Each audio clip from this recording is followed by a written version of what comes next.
Je m'appelle Jean-Dominique Bauby. Docteur.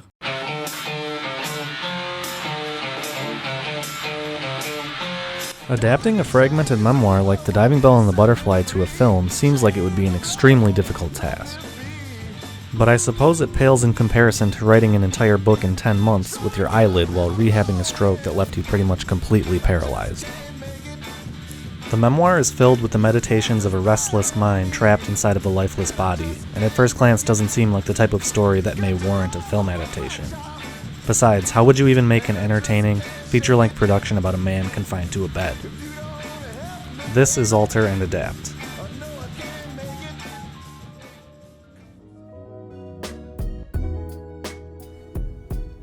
So how does Julian Schnabel direct an adaptation of The Diving Bell and the Butterfly that becomes one of the most lauded films of 2007?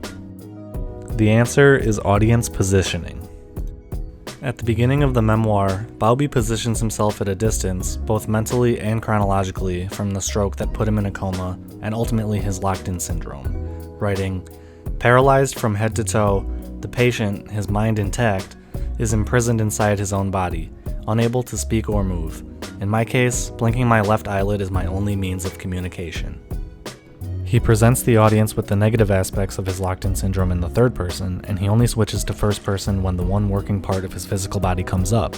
He also writes with the luxury of hindsight, referencing, "The bed where I have been confined these past 6 months, like a hermit crab dug into his rock. The life I once knew was snuffed out Friday, the 8th of December last year." Telling the story from this perspective works for us in written form because the novelty, if you can call it that, of reading the memoir is knowing that it was actually written with just his left eye. But how do we go from a book whose reading is supplemented by the way it was written, to a film with Bauby as an engaging figure? Just listen to screenwriter Ronald Harwood talk about his process of structuring the film's screenplay. And then this idea came that the camera should be him and do the blinking.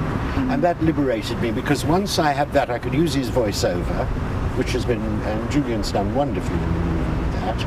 And you could just then, that was like the clothes line, and you hung on it whatever you needed. Because it's not a linear story, it's not a plot. You know, you just have to tell the events that he describes in the book. So instead of distancing the audience from Bauby's mental transformation with hindsight, the film has to make the audience reconstruct, alongside Bauby, his new world after waking from his coma. We get this back and forth dialogue between Bauby and the hospital staff. As the doctor makes his assessment, Bauby's vision fluctuates in and out of focus. Je vous ai dit vaguement des images. Maintenant, essayez de dire votre nom. Jean-Dominique Bauby. Allez, essayez. Je vous l'ai dit. Essayez vraiment. Dites-moi votre nom. Ne vous en faites pas.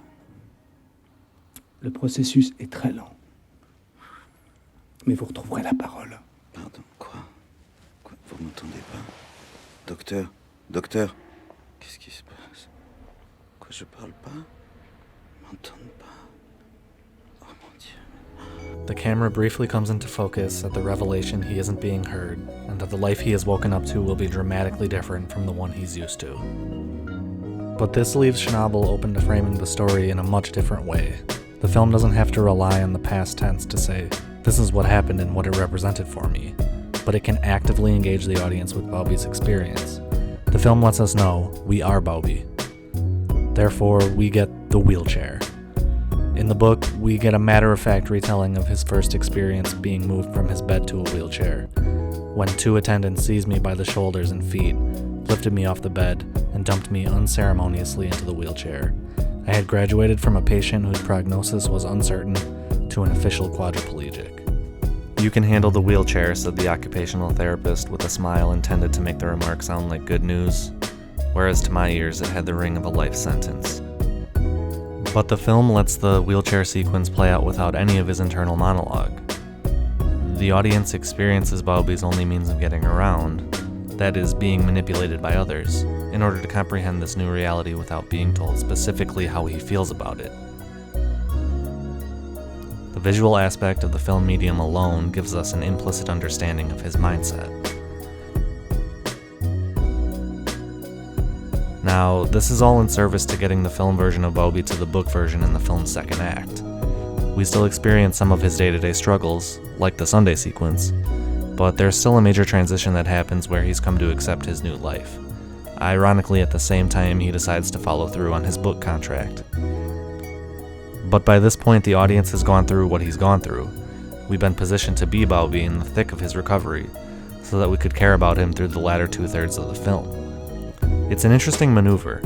By pushing viewers of the film to undergo their own reconstruction of the world alongside him, the film becomes much more of a visceral experience than reading the memoir ever could be. The film version of The Diving Bell and the Butterfly elevates Bauby's story from simply being a unique perspective written in ink. Pushing the audience to participate in his hospital stay ensures a deeper understanding of who he was when he finished his memoir, and a broader appreciation for the struggles of those who live with physical disabilities every day.